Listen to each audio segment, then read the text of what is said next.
I forgot to show this thing, the lighting. So walk away from the car.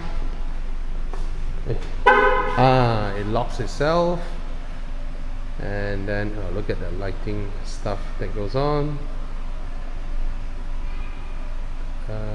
Why does it unlock itself again? Detected me. That's why I say it can detect from a very far distance.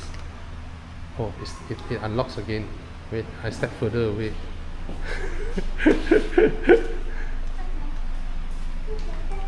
Okay, there we go. Now I will attempt to walk towards the car. I just want, no, you don't have to hold me. I will walk near the car, and then I hope you can see how the lights, the welcome light. Look at that. That is a really nice welcome light. Okay, this thing will pop out, and then you can open the door immediately. Alright, so yeah, there we go. It's a very long car. It is a very long car. You see, visually, right, it looks bigger than the X3, but I think the X3 has more luggage room. Okay, cheers. Okay, hi guys. This is the Omoda C9. I've been driving it for a couple of days, so let me first bring you through everything that I've observed about this really good looking car. First of all, whenever you walk near to the car, you will see the lights glowing up, and actually it detects from a rather far distance. I can be 4 or 3 feet away, and then the car starts unlocking itself. And then I step back out, it locks itself, and then with a little honk, yeah. So as you can see, the daytime running lights goes all across here, even coming down here. Very bold design. These look like intakes, but they are fake.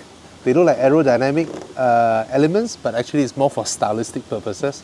They don't serve much purposes. Okay, now that's the headlights. They say LED premium vision here. I can see that the car is littered with a lot of little text and all that, scriptures and all that, just to give you that premium feel. Okay, and of course in the middle, proudly emblazoned Omoda. Okay, you can see the whole word over here, Omoda, and this model is called the C9.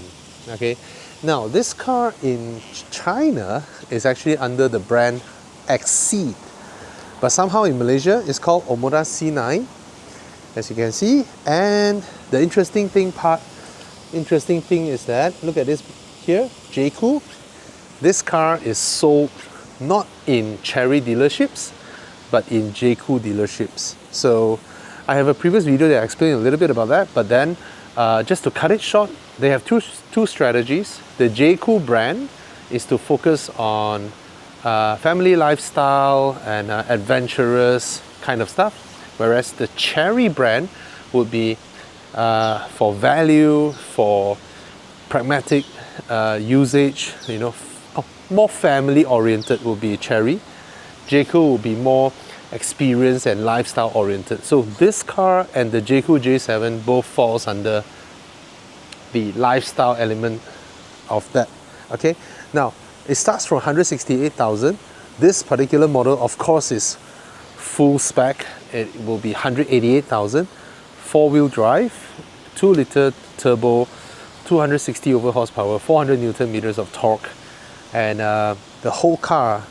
Let's move the camera slightly away to see the whole car, and as you can see, it's a very good looking car. Now the grille here, you have all the diamond patterns, and basically if you look at the car, whether it's from the, what is that? Why do I have a, oops, accidental phone call. Okay, never mind. Okay, if you look at the whole car, when you see this car in person, from the front, from the side, from the rear, it is a very good looking car. Okay, even the wheels are huge, 20-inch wheels, NFC touch sensor on the side mirror, and then the rear. This is the rear. Come and have a look at the entire rear. Okay, okay, you can see this is the light bar that runs across the entire rear, and then here you have the Omoda branding as well. And then here, interestingly, they put the reflectors on the side, which is a very nice stylistic choice. This one I am impartial because a bit over designed. In my opinion, the whole design of this car is very sleek and very stylish.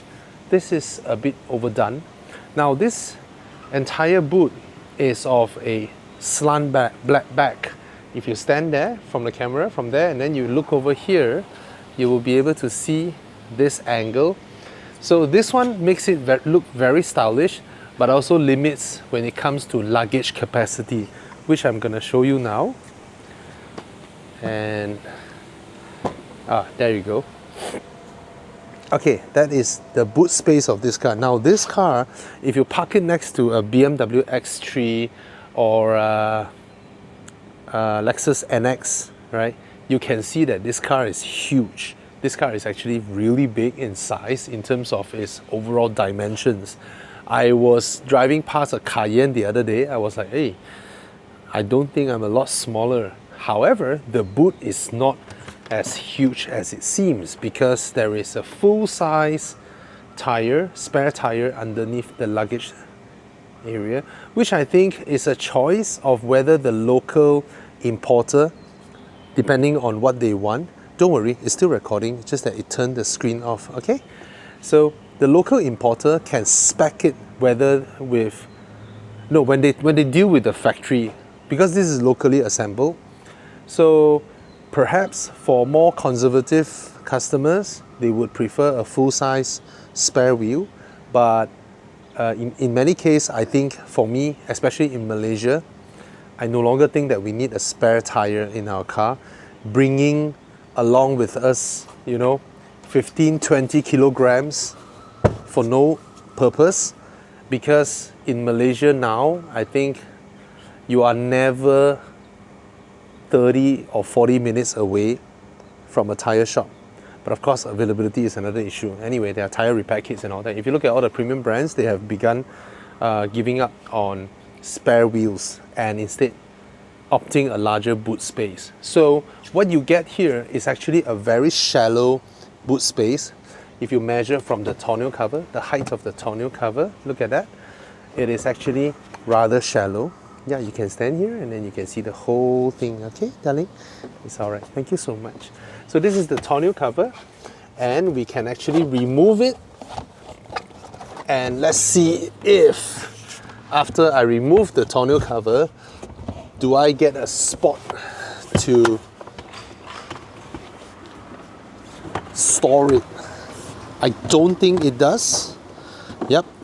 There are no storage available for me to store the tonneau cover anywhere other than either leaving it at home or just putting it here, okay, which impedes into luggage space.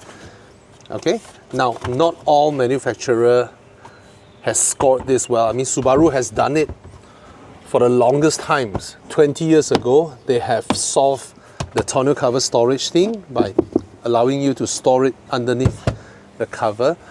Even Volvo today, if you have a tonneau cover, it is still going to lie around your boot space or you can leave it at home. One good thing I noticed just now, the tonneau cover is actually very lightweight as compared to a lot of European cars. When you remove it, it is extremely heavy, and in an accident, if you leave it in your car, it's a projectile. Okay?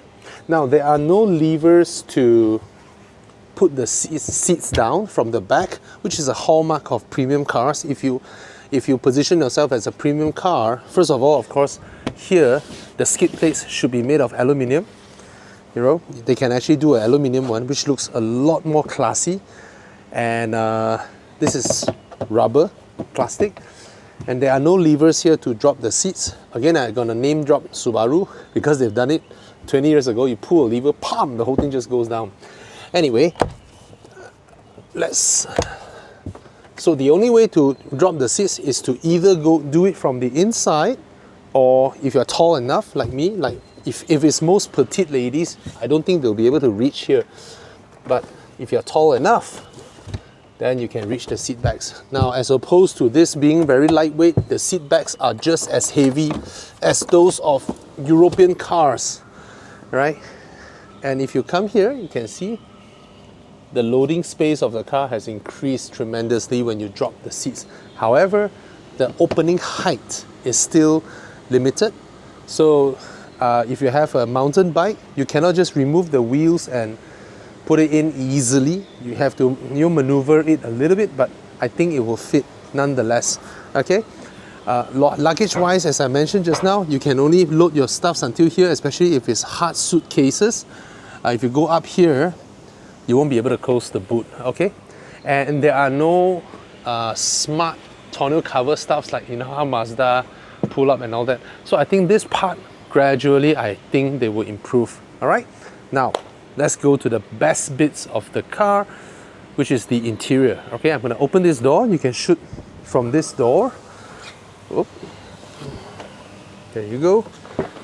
Okay, I'm going to walk over that side. All right. Okay. Oh, before I do that, can you reverse a little bit your camera? I want people to see the opening of the door. Now the angle of opening is not, let me see, if this is 90 degrees, this is 80 degrees, this is about 70 degrees, which is about industry standard. Okay, but of course I would prefer it to go 80 degrees if you can, because it will be more easier for ingress and egress. All right, now I fold the seats back up. From here, you'll be able to see the legroom that I have. Okay. Now, one thing I like is this part. It's very, very rounded, which is very good for children. All right. So I'm sitting here now. The rear seats are very comfortable. If you come a little bit here, which you can see me. Can you see me lying down? Is it clear? Okay. The window's covering it. Ah, no, never mind. Can you come closer? First of all, I'm going to show you the legroom that I have. So I'm sitting comfortably here. There is about 2 fingers of room between the seat base and the back of my knee. And then here I have about one and a half fist of room. And this is soft. So even if the front passenger pushes back, this is not a hard case back, which makes it rather uncomfortable for the rear passengers. Just a standard pocket. I appreciate the fact that given the price of this car, you get a B-pillar aircon vent, which only comes in more expensive cars. And I also like the seat back angle. It's very comfortable. At this angle, I won't feel like I need it to go a bit more, even though certain cars can do that. This is just about right, okay? And it's nice. The balance they achieve for the length of this is actually very nice. Some cars, they focus on adults, so they push out all the way, which is very comfortable for people like me. But when you put a children behind, the legs will be dangling. It will be extremely uncomfortable for children. I think this one reached a very good balance. Certain cars like the Volvo XC40, they focus too much on children and then they made it too short for adults. This is just about right, okay?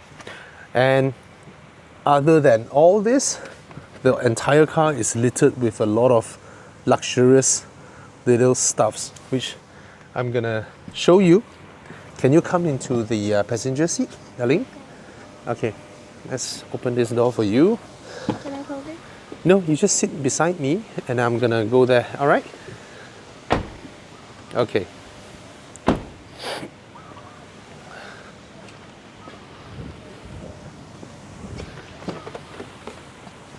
Now, this is where I'm very... Can you see me? Can you see more of me? Not sure. Oh, because it's dark. Okay, you can touch the screen for a little bit. Okay, can you see me entirely? All right. Let me start the car. Before that, I want you to point your camera at this start button. Can you see the start button? It is lifted straight off a Mercedes-Benz. Okay, and surprisingly,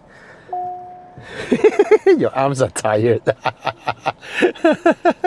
Okay, never mind. Your arms are tired. Now Daddy's work is not as easy as it seems, right? Sometimes Daddy stand here 30-40 minutes holding everything myself, right? Okay, this is how, never mind. This is how you open the sun the sun blind, the panoramic roof blind. Okay. Yep, it is a full length panoramic roof. Okay, and if you pull it again, it goes all the way to the back, and it's very, very nice. The second switch opens this one, obviously. Okay, now there is a lot to like about this car once you step inside, especially the front compartment. Now, just now I mentioned about the Mercedes-Benz start button. There is also the Mercedes-Benz gear lever, which is identical in feel, in dexterity. The Mercedes-Benz Source pedal shifters, all right? Mercedes-Benz Source seat buttons. Actually, I do not know how this arrangement came about. I'm not even sure if Mercedes-Benz is involved, but there is just so many Mercedes-Benz stuffs on this car. Switches, which I'm not complaining. All right? And Mercedes-Benz inspired designs. Look at this whole panel, right? That floats on top of the door card. Is actually Mercedes inspired as well. And here you have ambient lighting, multiple color choices. Even the lock unlock buttons look very familiar. The memory buttons, and this one to push the thigh support is only available on the driver side though, not passenger side. One thing that is interesting is I'm now at the lowest setting of the seat. This is the lowest I can go. I cannot go any further. This is the lowest for the seat, but this is my vantage point. See? In order to see the entire screen from my vantage point, I need to lift. See, all this reveal themselves now, right? Now, at this angle, it is no longer at the most optimum holding position. All right, it is a bit too, it is supposed to be like that, but at this angle now, it is a bit like that. Okay, so in order to hold it comfortably, I need to lower it a little. And yeah, this was the perfect position to hold, but it sort of covers a little bit. I have an idea for car manufacturers. If you think about it, right, now that all of you uses touchscreens and dynamic displays and all that, right, have you ever thought of connecting your steering motor, all right, and this one, you see this here? This one monitors my eyes, all right? That thing monitors my eyes. If my eyes veer to the left, I was driving and I look at a beautiful girl, and this thing sees that my eye is not looking at the road, it will light up a message up here and say that I am distracted. Now, just think about it. This thing can read the level of my eye, right? This one can tell the car which angle it is at. Do you see where I'm coming here? Program your LCD screen to work together with this. That means if I am someone who prefers to drive like that, right, at this vantage point, you can actually show me a version of all the information that can be adjusted to be seen from this vantage point, and then prompt a message and ask me, do I accept this configuration? If I say yes, I'm happy with it, then I get all information, right? Okay, this is something that can be done instead of electromechanical, solenoid driven or whatever that moves the entire screen. If it's a digital LCD screen, you do not need to move the whole instrument panel together with the steering wheel, which complicates manufacturing and all that. You don't need that. You just dynamically display your information through whatever opening from the vantage point I have. All right. Another thing that I noticed is that some of the buttons, although not the most important one, I would say traction control is not the most important one to turn it off. Hill descent control, also not highly used, but to operate the camera using a touch sensitive button here that is hidden by this steering wheel makes it a little bit harder to find, because we would have expected it to be somewhere here, right? Or somewhere in the center console. But of course, the center console, they employed a design that is minimalistic. Darling, Sorry. not very elegant. Okay, put your feet down. All right. Now the entire center console is also very, very Mercedes inspired. This one, oh, this one as well. This is straight up a Mercedes supplier part. Any Mercedes owner will be familiar with this contraption. Okay, you slot it in and then you lock it. Exactly the same configuration as Mercedes-Benz. Okay, even this one, right? This feels so familiar. Also Mercedes inspired. Where was I? Yeah, the center console. Does it look familiar to any Mercedes-Benz owner? All right. This one, this whole design, this center console, you can sort of see AMG GT4 or AMG GT here, right? Anyway, but one thing that is different from the modern Mercedes-Benz is it's actually better fitted. I don't get a lot of squeaky noise out of this entire front cabin as compared to Mercedes, you know, EQE, EQS. Oh my God, those are a squeak fest, I tell you. Anyway, back to this button. It would be nicer if it's somewhere here so that when you're driving, you activate it, right? And you can fire up your cameras, all right? Now, on the official spec sheet, they tell you it has a 24-inch LCD, which I beg to differ. It's actually 2 screens. This one has nothing over here.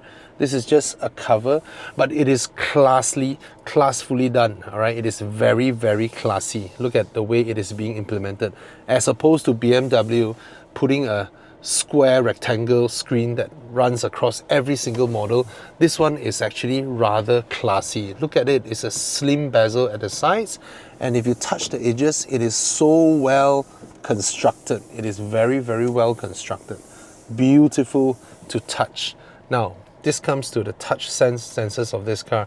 As you hop into this car, all this surface, all this leather surface are proper Napa feel. They feel just like Napa. I'm not sure if it's Napa, but they feel exactly like Napa. Very soft, supple leather here, even this part, okay? Even this part, very soft and very comfortable. And then the center console as well, where I have my knees touching the center console. Now this lower part is actually plastic. This lower part is actually plastic, but it's a high quality type. It's not soft touch, but by no means my knees are uncomfortable, okay? This part is very comfortable. You put your arms here and all that, it just feels really good. And this part of the plastic that is satin chrome also feels very nice to the touch. There is a chilly feeling to it, cold to the touch. This part is interesting because usually a lot of Chinese cars, okay, this has to do with the person designing the car and then the person engineering it so that it can be produced and snapped on. Okay, I've explained this in a lot of my videos.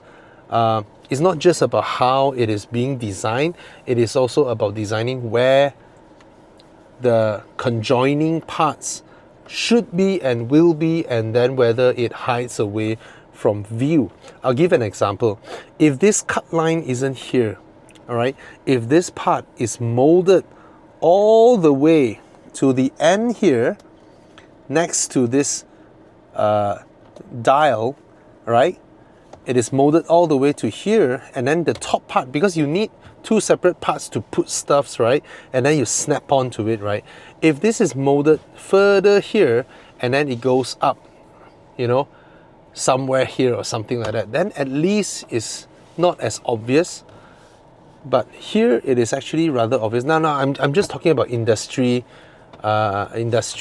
stuff here. This is by no means a consumer review comparison judgment thing. It's just explaining what I see based on what I know, okay?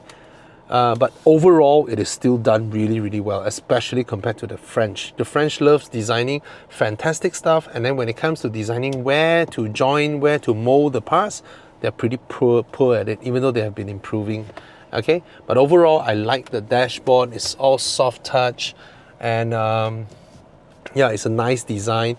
This inlay here feels good, even though it's not real wood, but it feels really good. And then there is a strip of, again, satin chrome plastic running across that feels like aluminium, slightly cold to the touch, running across. So it's a classy representation of the cabin. Okay, now as for the Sony speakers, they look good, right? It looks good, right? But it is directly on where my knees rests. So like that. Yeah, it is directly there. These are the Sony tweeters as well. As for the sound quality, it's pretty awesome, but not. I wouldn't say it's gold standard. You know, it's awesome. It's good. It's punchy enough. It's loud enough. It's a good quality sound stereo system. Now, this part. Overall, it is snappy. Overall, it is okay most of the time. You see, there was a little bit of lag there, but not all the time. Oh, this is home. Sorry, this is home. So when you drag to use this, you drag this little icon to the middle, and then you're in there. You drag it here, it will be navigation. Okay, that's how you operate the main screen. Okay, and then you go into the apps. The apps, probably you can arrange them yourself if you want to. Look at that. So it depends on how you want things to be, right? I can put things here. Atmosphere. Oh yeah, this one. I was trying to look for ways to adjust the ambient lighting yesterday, and I went through every single thing in vehicle settings. Okay, I was trying to look through everything, lighting settings, and I couldn't find it. At the end, it is at atmosphere. Yeah, it's hilarious. It is at atmosphere. So one app specifically for ambient lighting. So again, these are the kind of integration that Chinese car makers can slowly improve, especially looking at how the Europeans do it. But it's okay. The Japanese are pretty poor at it still. All right. So quick access, you have it here, your lane keep assist, lane departure warning, heads up display adjustment, all that. You can add and minus various features over here. Okay, and then you swipe the screen up. Okay, now this is your app screen, right? Let's say this is your default screen. If you swipe this panel up, it will be your aircon controls. All right, looks intuitive, everything looks direct, so it's not too difficult, but it's still a two-step process. There are fragrances that you can purchase and install into the car. Through here, this under part, this is where you can change your fragrance and all that. I'm not sure where to buy them, but this part is actually rather large. You can store some objects away from sight. Okay, now coming back up to here you have one wireless charger. This one is just a tray, but is nicely covered in felt or Alcantara type of material. Feels alright. Some microfiber over here. Only this one charges. This one is just a compartment. Okay, and it's fast charging as well. All right, if I put my phone there, yeah, there you go. Put my phone there, and then it should start charging. Oh, the icon is there. See that? The icon is already there. Okay, now, oh yeah, there's a charging port down there as well. How many do you use? Two. Oh, there are two charging ports down there. Thank you so much. Okay, you sure? Keep it straight. Keep it straight. Okay. Yeah. Can you see anything? Yeah. All right. Okay. Thank you so much. Thanks for pointing that out. All right. That's good. Here, push this up. You have your cup holders.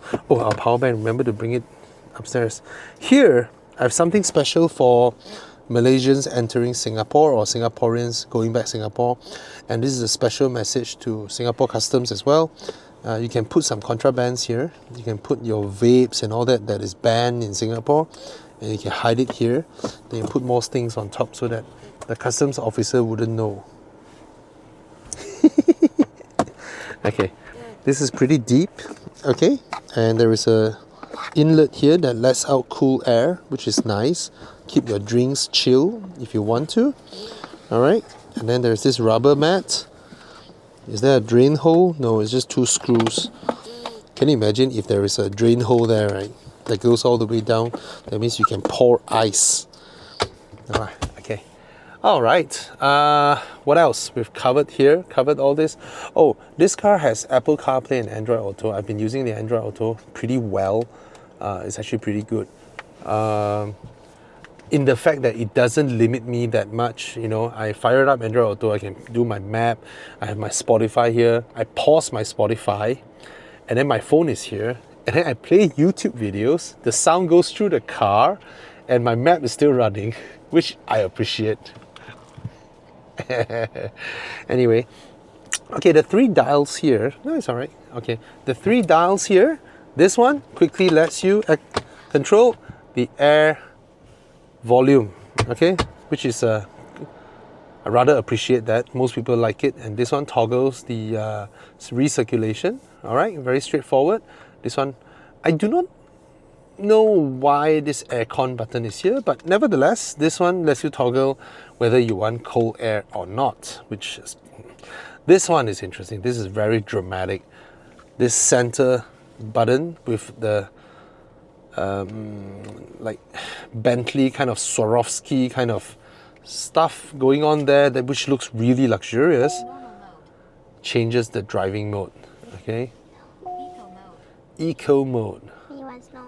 Yeah, the graphics are beautiful. Okay, and then you go normal, and then you go sport, Snow. and then snow, mud. All right, very nice graphics, I would say. It's beautiful. And then off. Then we're Yeah. walking on grass. Like Okay, driving very, on grass. very, very nice. All right, so nothing much here to play with. It's very straightforward. Yeah, this one shows the rear, but nice graphics, but all you can do is just the air volume over here. Now here you can press this button to toggle this part. And so far, that's as much as I notice that what I can do with this digital screen. Other than that, 100% of the time it's showing me what it sees, which I appreciate. And then you have your fuel consumption and all that over here. All right. Now, lane keep assist, adaptive cruise control, and all that. It is still standard Cherry's lane keep assist adaptive cruise control is actually a little bit draconian. That means you turn it on, it wants you to follow it in your lane. Okay, any pulling of the steering wheel without activating your turn signals, all right, will call off the full system. It will tell you you are interventing, hence the full system is off. When you let go, it goes back into the lane, it turns back on the full system. As compared to Geely, when you turn on the adaptive cruise control, you can pull the steering wheel to keep right or left or even crossover lanes. Of course, it will give you warning and all that, but it will still keep the lane, the adaptive cruise control on.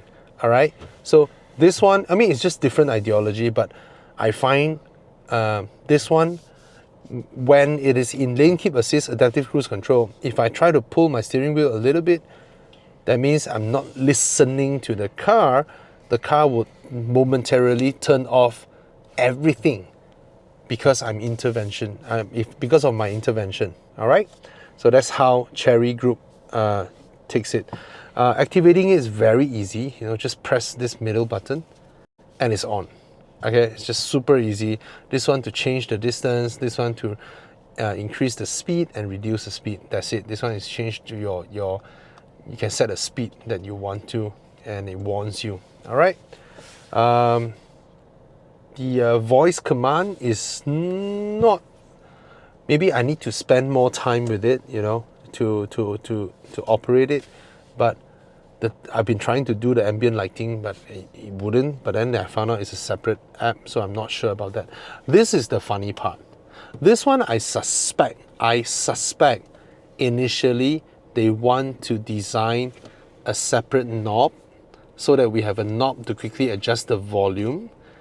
and then they decided not to, and hence they do some graphics here. Okay, now if you look at this graphic and you see volume over here, you would have automatically thought by doing this, you'll be increasing volume and then this decreasing volume, which is more intuitive than finding a spot to press, right? But it has nothing to do with that. It doesn't sense your circular motion, okay? Because when you're doing this, you pass by plus, it will plus, you pass by this, it will minus back. So you can see here. See the little thing? So even though it looks like a large indication where you can change your volume, but you have to aim your finger at this little spot, because if it is this half section to be plus, this half section to be minus, it will be a lot easier, especially when you're driving, all right? But of course, you can do it on your steering wheel as well. I'm just stating the fact that this thing is huge, but it's only these 3 dots that functions, okay? So, yep, I've covered this. I've covered the center console, the storage part, the door bins. The door bins are full length, but it's segregated out. So even though it's big, I can't find one that fits a large bottle. I can put a small bottle over here. The 500 ml, 600 ml is fine. I really love resting my palms here. These are sourced from Mercedes-Benz as well. These buttons feel really good. Proper high quality buttons. The tactile feeling of them is fantastic as well. The door opening mechanism, I absolutely love it. I absolutely love opening the door like that. Classy instead of the usual one. You know, the usual one is you pull in order to push. It's weird. This one, your whole arm is resting against the door, and then as you pull this motion, it doesn't contradict to you pushing out with your elbow. So I really love this whole part. I love resting my palms here. I also love having this little electronic button to release the door, which is a misnomer here. It's very funny, right? Usually the most obvious one is if you want to turn it into a selling point, your electronic release, right, should be the one that is obvious, and then your mechanical door handle should be the hidden one. But this one is the easier one to operate, and then this one is the hidden one. So, which is very cool. You have a electronic release, right? But this one requires 0 effort as well. Okay, the boot release is over here. Okay, so there you can see better view of the door card, door bin, and all that. Now the whole car feels really premium. The doors are extremely heavy. The feel of this car when I drive it, it is actually very substantial, very hefty. It is the same feeling that I get when I drive a GLE, a Cayenne, an XC90, that kind of hefty, big feeling. You know, it feels way heftier than a CX-8. Yeah, the feeling is very close to a CX-9, the Mazda CX-9. That means you feel very cocooned inside. The touch points are all luxurious. The car feels heavy. The door is heavy. The seats are plush. They are huge. They are fat. And the steering wheel is huge. The steering wheel is huge. So it feels as though I'm driving a very big car, which when I step down, it is a big car. I'm sure on measurements, it is smaller than a Cayenne by different dimensions, but it is not at all a short car. I mean, it is rather long, okay? Then comes the driving, okay? The engine is powerful, but when you don't need the power, when just driving along, just trotting along, you hear a lot of the engine, okay? You can hear definitely more than what you thought a cabin like this would permeate. Usually when you're in a car with such a thick door, plush interior and all that, right? Usually it's pretty much muted. You know, it's very good, very nicely isolated. As for this one, I can still hear the engine. I can still hear the undercarriage sounds. Some of it, I can still hear it. Wind noise is really, really nicely suppressed. but it's the road noise and the engine noise that is probably made more obvious because of the quiet cabin, and that permeates in, okay? Of course, when you throttle the car, it goes even louder, okay? And of course, I don't think any Chinese maker has a good sounding 4-cylinder. This engine sounded more like, you know, the F30 generation 2-liter turbos, you know, that kind of sound, okay? Up here you have a visor that is really nice, very nicely done, high quality, and a large mirror. Now, tell me, German, Japanese car manufacturers, why can't you do a large vanity mirror like this when you have the full length of your visor, right? This is so nice. Okay, same goes to this side. And not just that, you can pull this out and then you have another one, which I really appreciate. Okay. And as for the passenger seat, you get this control that can be operated by the rear passengers, and then this little wing here that you can adjust a little bit to hold your head in a better position. And seat belts are adjustable. You know, it's just very nice overall. The interior top scores. These buttons also look very familiar from Mercedes-Benz, but of course this whole part is nicely done, better done than Mercedes-Benz. Mercedes-Benz have some really cheap quality plastics over here. This one is nicely done. Okay. Yep. So that's the Omoda C9. I would say this car is extremely good looking, comfortable interior, high quality interior. As for the driving part, they have this suspension that, okay, this one is very hard to notice for non-motoring journalists people. Okay, it may look as though when the salesman is trying to tell you about this feature, you may be thinking that it's something like the Porsche's active anti-roll bar, or you know, Aston Martin DBX, all those high-tech cars where you can throw the car into a sharp corner and the car just remains stable and goes around it. No. Okay, this is more for everyday driving. Okay, for those of you who are familiar with big SUVs, okay, XC90, X5 and all that big SUVs, when you're driving along, just normal driving, when you go up a ramp, okay, you're at the speeds of 60, 70 km/h, 70, 80 km/h, and then you start turning your car, following your lane, because in the left lane there are other people. You cannot gradually ease out of the lane. You have to follow your lane and make the big turn, right? As you turn, you will feel your car do this, right? You will feel your car do that. When I'm turning right, when I'm turning left, right? It does that. This one doesn't.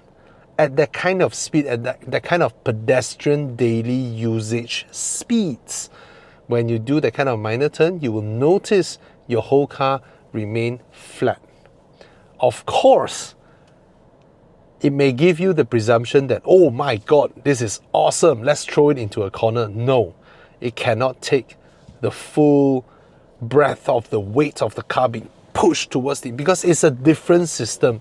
It is not the kind of active anti-roll bar system where mechanically they force the left and right suspension to be together, or like the crazy Mercedes-Benz ABC, you know, active body control, where they lift one side up, you know. No, it's not.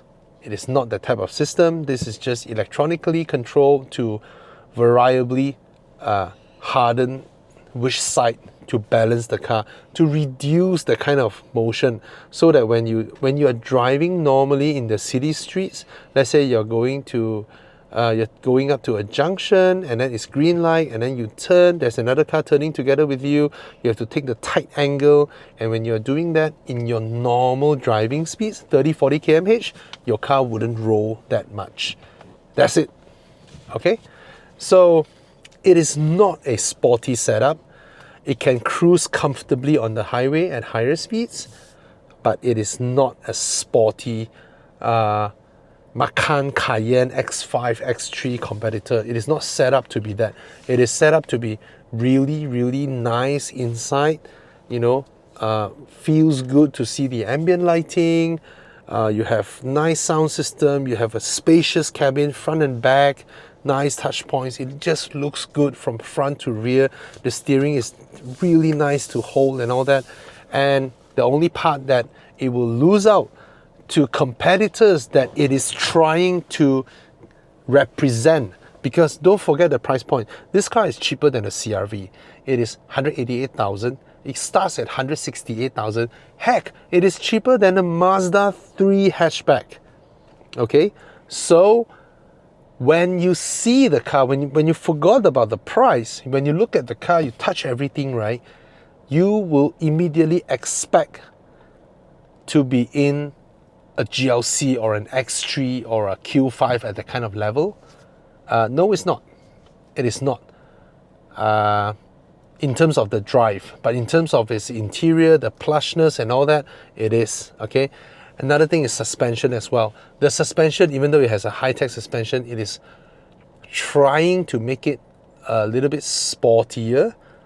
And even though just now I mentioned that this car is not set up to be sporty, what I mean is it's not a sports SUV, but it's trying to make you feel more enjoyable in driving it as compared to probably I cannot pick Japanese targets now. They all drive really well now. X-Trail. Nissan is still selling that damn X-Trail. Yeah, right. I mean, compared to that, right? This one drives better, okay? And then suspension-wise, we cannot expect it to be like those boys at the 350,000, 360,000 mark, you know? I don't mean it's uncomfortable. It's overall it's comfortable, and but it's not the way this cabin represents. This cabin may make you feel as though it's gonna be really, really magic carpet, which is not. Okay. What else I noticed? Transmission is a dual clutch. Not too far away from the Tigo and all that. You still get that little, when you're parked at a downhill like that slightly, when you shift into R, when you lift off the brakes, the car will still roll front a little bit, and then the clutch catches the car, then you can accelerate out. When you accelerate, it is momentary bursts of acceleration. So it's a bit like when you're reversing out of a slope, it will be that type. Okay, it is not a big you know, I don't know, man. Nowadays I'm just confused with all this, because the Peugeot has an 8-speed torque converter, but it behaves like a dual clutch.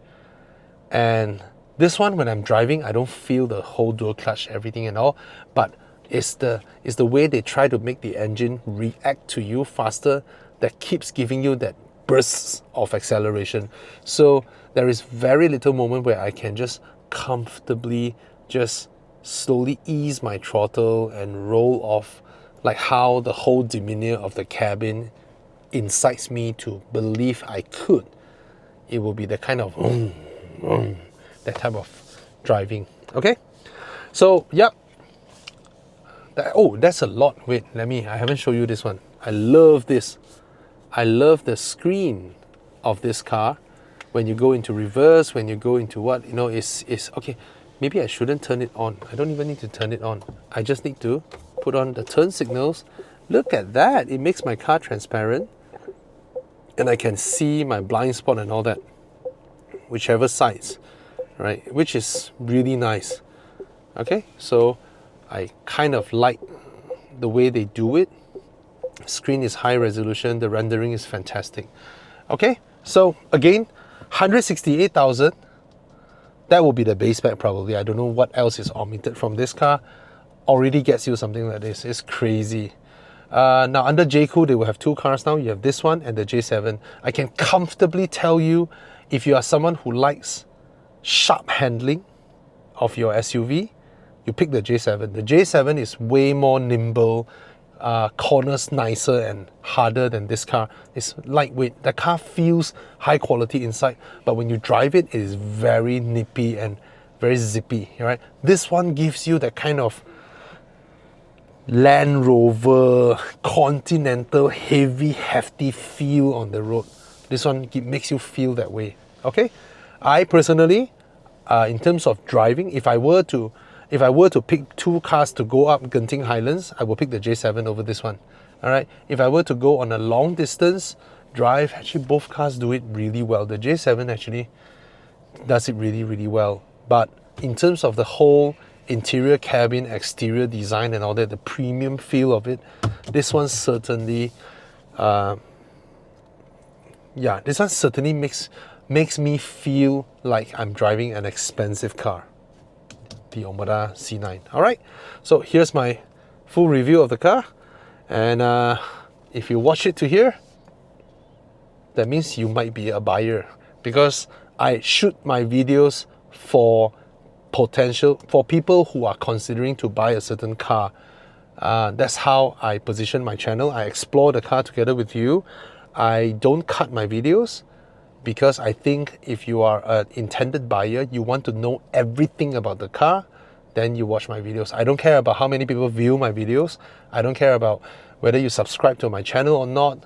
You don't need to follow every video. If you're not buying cars anymore, if you already bought your car, if I already helped you in buying your car, you don't need to keep coming back to my channel to watch it, you know. I'm just doing my videos for the people who are thinking of buying. I hope I helped you, because I used to be a magazine editor. I used to write articles. I'm not a internet influencer, all right? Hope you understand that I'm still a motoring journalist. All right, cheers.